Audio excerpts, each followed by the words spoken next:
امتلأ قلبه بحب الله توسعت له قلوب الناس بالمحبة. السلام عليكم ورحمة الله، وأهلا وسهلا بكم أينما كنتم في قناة الأكاديمية الرياضية.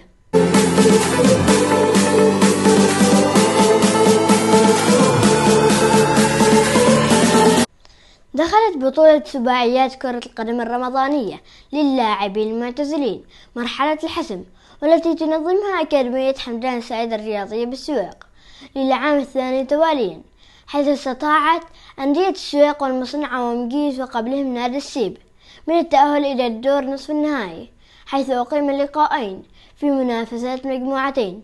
انتهى ديربي هذه البطولة بين الجارين فريقا السويق والمصنعة بفوز السويق بثلاثية نظيفة جعلته في صدارة المجموعة بتحقيق العلامة الكاملة. وجاء فريق المصنعة ثانيا رغم الخسارة الثقيلة، سجل أهداف فريق السويق الثلاثة. غانم عبيد هاتريك، وهو الهاتريك الثاني على التوالي للاعب في هذه البطولة.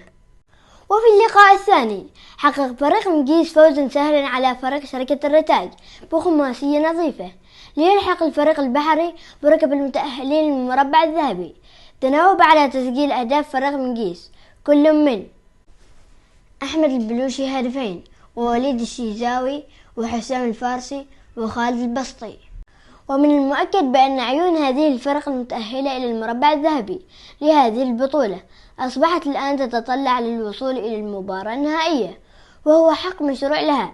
لذلك تسعى هذه الأندية في تجهيز كل عناصرها وخططها، ولا شك بأنها تؤمن بحظوظها أيضا استعدادا للمواجهات المرتقبة والحاسمة، والتي ستقام مساء غدا الجمعة، حيث يلتقي في المباراة الأولى فريقا السيب والمصنعة، والمباراة الثانية تجمع فريقا السويق ومقيس.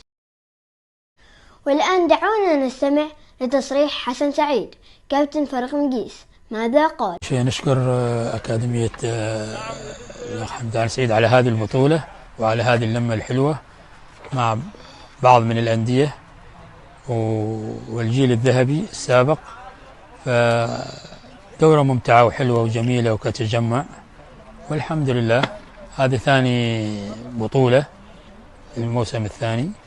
كيف حظوظكم في المباراة نصف النهائي؟ والله ما قصروا الشباب، لعبوا مباراة طيبة، مباراة حلوة، وصعدنا إلى دور نصف النهائي، ونتأمل إن شاء الله القادم يكون أفضل. ووجه يوسف السعدي مدرب المصنعة تحديا قويا للفرق المتأهلة، حيث صرح قائلا: طبعا البطولة بشكل عام بطولة جيدة تعتني بلاعبين القدامى الذين أبدعوا في الزمن الجميل. طبعا نحن وصلنا لنصف النهائي، واعتقد ان احنا قادرين ان شاء الله حتى البلوغ للمباراة النهائية. فريق المصنعة يزخر كوادر ما شاء الله عليهم يعني من الزمن الجميل، وقادرين ان شاء الله البلوغ للمباراة النهائية. فالفريق ان شاء الله بيكون في وجه ثاني في النصف النهائي، وجه مغاير من اللي شفناه اليوم. في لاعبين عندنا تغيبات كثيرة، التزام لاعبين قدامى، ولكن ان شاء الله المباراة الجاية بيكون المصنعة بشكل مختلف.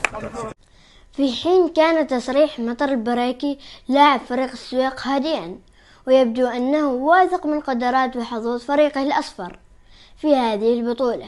نستمع. بداية نبارك لكم من هناكم بشهر رمضان وما تبقى منه، تقبل الله صيامكم وقيامكم وسائر أعمالكم الصالحات.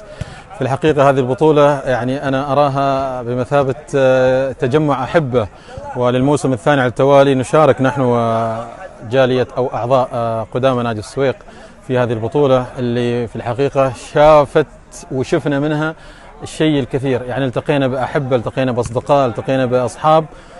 يمكن الهدف الأول هو التجمع قبل الفوز. تعلمنا دائما أن في الرياضة لا خاسر وكلنا فائزين. أتمنى من الكابتن حمدان سعيد مواصلة هذا المشوار وهذه البطولة السنوية اللي تجمعنا في هذا الشهر الفضيل.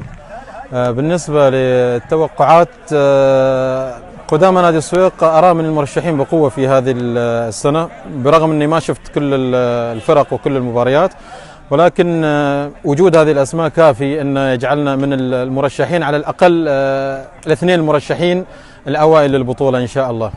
والآن وصلنا إلى نهاية تغطيتنا الرياضية. نستودعكم الله الذي لا تضيع ودائعه، وفي أمان الله.